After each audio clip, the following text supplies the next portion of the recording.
വിക്രത്തിൻ്റെ ഒരു അപ്കമിങ് എപ്പിസോഡിലേക്ക് എല്ലാവർക്കും സ്വാഗതം.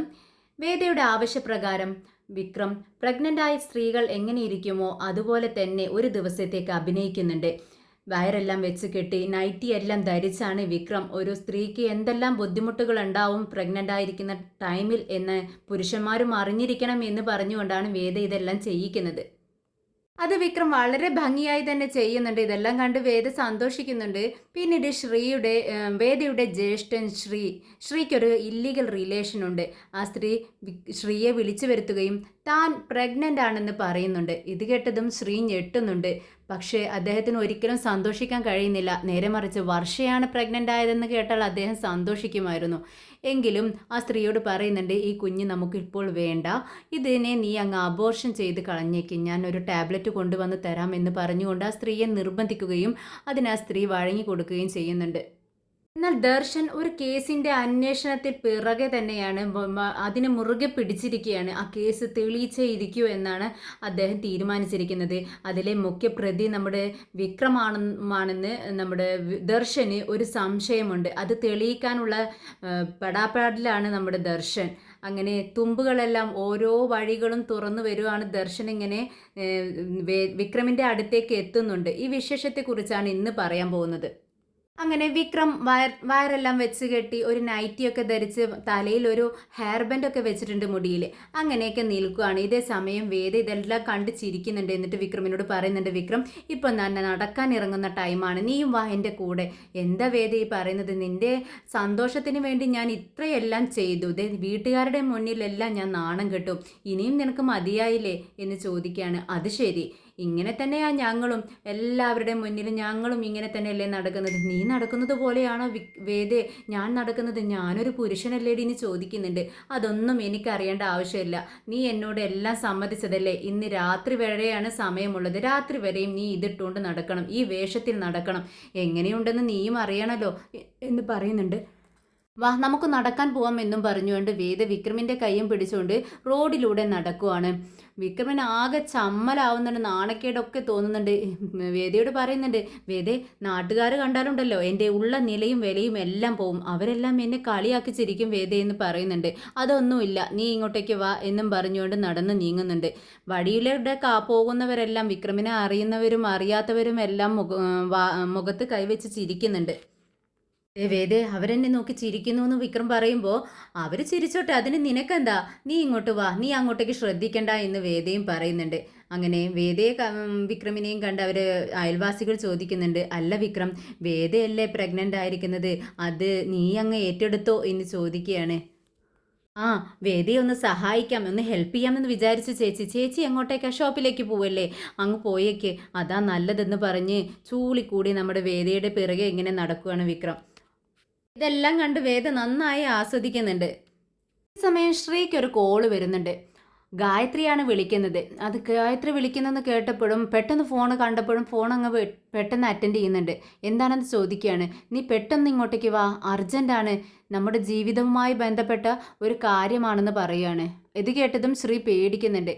എന്തോ ഒരു ആപത്ത് വരാൻ പോകുന്ന പോലെ ശ്രീക്ക് തോന്നുകയാണ്. ശ്രീ പെട്ടെന്ന് തന്നെ ഗായത്രിയുടെ വീട്ടിലെത്തുന്നുണ്ട്. എന്താ ഗായത്രി, എന്താ പ്രശ്നമെന്ന് ചോദിക്കുന്നുണ്ട്. എന്തിനാ നിങ്ങളിങ്ങനെ പേടിക്കുന്നതെന്ന് ചോദിക്കുമ്പോൾ, അല്ല നീ ഇത്ര അർജൻറ്റായി എന്നോട് വരാൻ പറഞ്ഞപ്പോൾ നിനക്ക് വല്ല അസുഖവുമാണെന്ന് ഞാൻ ചിന്തിച്ചു, ഞാനാകെ പേടിച്ചു പോയി. അത് എനിക്ക് അസുഖമൊന്നുമില്ല, പിന്നെ ഒരു സന്തോഷ വാർത്തയുണ്ട് എന്ന് പറയുകയാണ്. സന്തോഷ വാർത്തയോ? അതിനാണോ നീ ഇങ്ങനെ വിളിച്ചത്? നിങ്ങൾക്ക് ഏറ്റവും സന്തോഷം തരുന്നൊരു കാര്യമാണ് നടന്നിരിക്കുന്നത്, എന്താണെന്ന് പറയാൻ പറ്റുമെന്ന് ചോദിക്കുകയാണ്. എന്നാൽ ശ്രീക്ക് ആ മൂഡിലൊന്നും അല്ല, സന്തോഷിക്കാനുള്ള മൂഡിലും അല്ല. ശ്രീ ഭയങ്കര ടെൻഷനിൽ, നീ കാര്യം എന്താണെന്ന് പറയുന്നുണ്ട്.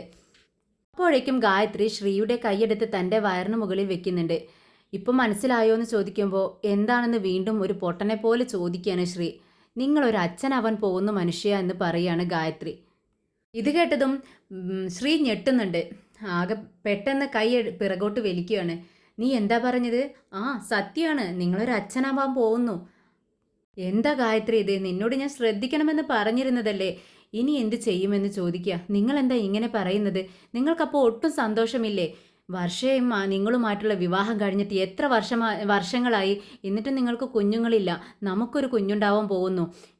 ആ ഒരു ഐഡൻറ്റിറ്റി, ആ ഒരു അവകാശമെങ്കിലും എനിക്കുണ്ടല്ലോ. നിങ്ങളെൻ്റെ കഴുത്തിൽ താലി കെട്ടിയിട്ടില്ല, പക്ഷേ ഈ ഒരു കുഞ്ഞുണ്ടായാൽ ആ ഒരു കുഞ്ഞിൻ്റെ അമ്മ എന്നുള്ള അവകാശമെങ്കിലും എനിക്കുണ്ടാവുമല്ലോ എന്ന് ചോദിക്കുകയാണ് ഗായത്രി.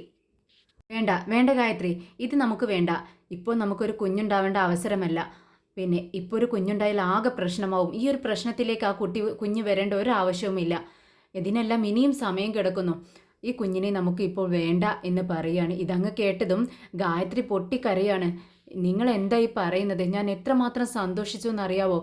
ഈ കുഞ്ഞിനെ വേണ്ടാന്ന് മാത്രം നിങ്ങൾ പറയരുത്. നിങ്ങളുടെ കാല് ഞാൻ പിടിക്കാം.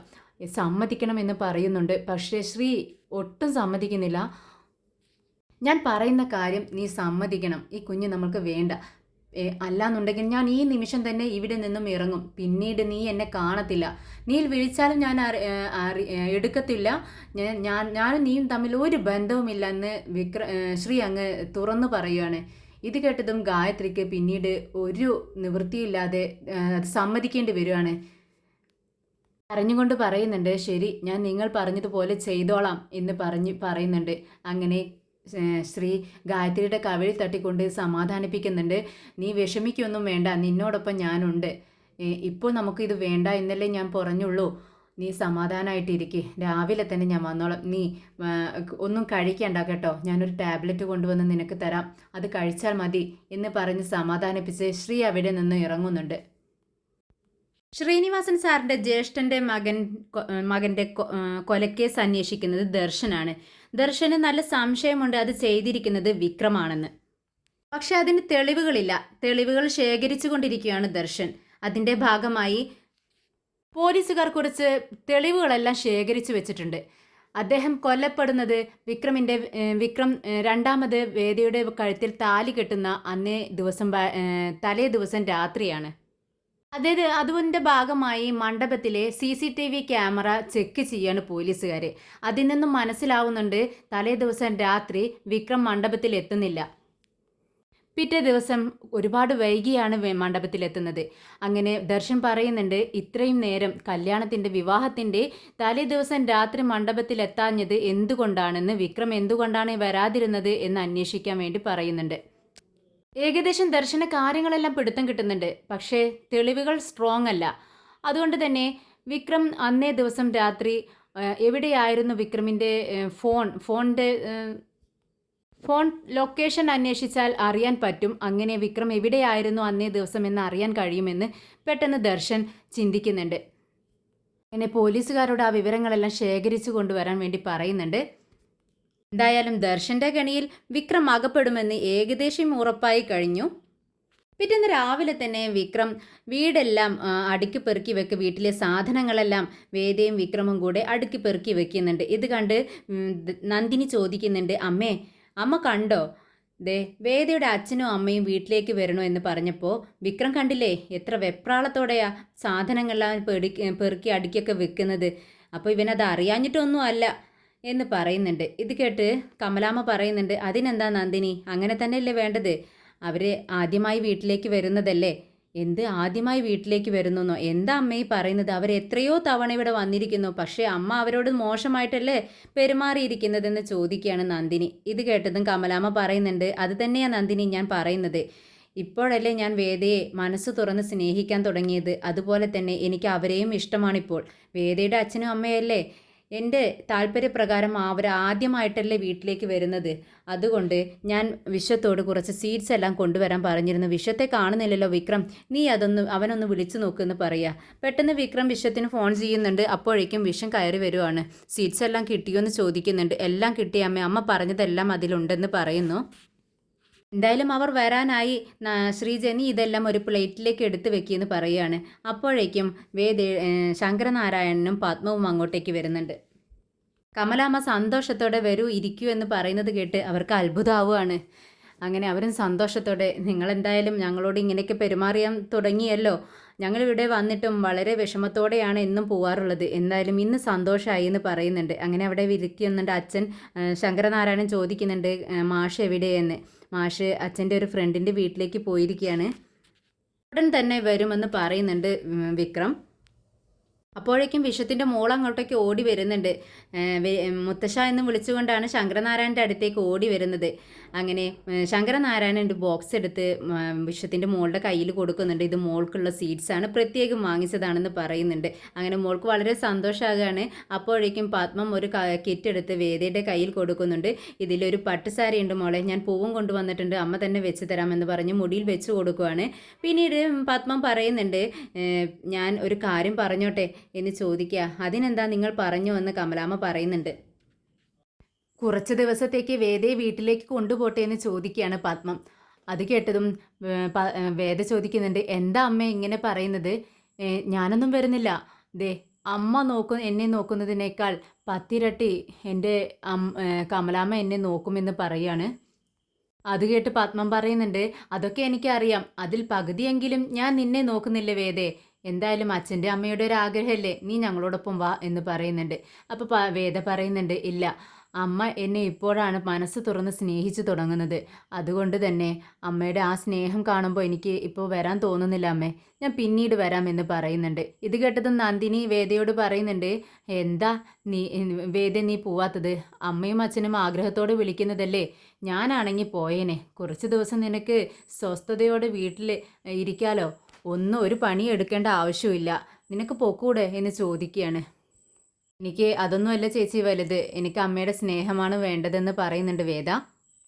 വിക്രമാണെങ്കിൽ ആകെ ആശങ്കയിലിരിക്കുകയായിരുന്നു. വേദ എങ്ങാനും അമ്മ വിളിച്ചാൽ പിറകെ പോകുമെന്നുള്ളൊരു സംശയത്തിലായിരുന്നു വിക്രം. വേദയുടെ മറുപടി കേട്ടപ്പോഴാണ് വിക്രമിന് ശ്വാസം നേരെ വീഴുന്നത്. വേദയുടെ സ്നേഹം കാണുമ്പോൾ കമലാമ്മയ്ക്ക് ഒരുപാട് സന്തോഷമാകുന്നുണ്ട്. കമലാമ്മ പറയുന്നുണ്ട്, വേദ പറയുന്നതും ശരിയാ, നിങ്ങൾ പൊക്കോ, ഒരു കുഴപ്പമില്ല വേദയ്ക്ക് ഇവിടെ, ഞങ്ങളെല്ലാവരും അവളെ ശ്രദ്ധിക്കാനില്ലേ, എല്ലാവരും അവളുടെ കാര്യങ്ങൾ നോക്കും. പിന്നെ എന്തിനാ നിങ്ങൾ വിഷമിക്കുന്നത്? പിന്നെ വളകാപ്പ് കഴിഞ്ഞാൽ എന്തായാലും നിങ്ങൾക്ക് അവളെ കൊണ്ടുപോവാലോ, അപ്പോൾ പിന്നെ അവൾ അവിടെ തന്നെയല്ലേ നിൽക്കുന്നത് എന്ന് ചോദിക്കുകയാണ്.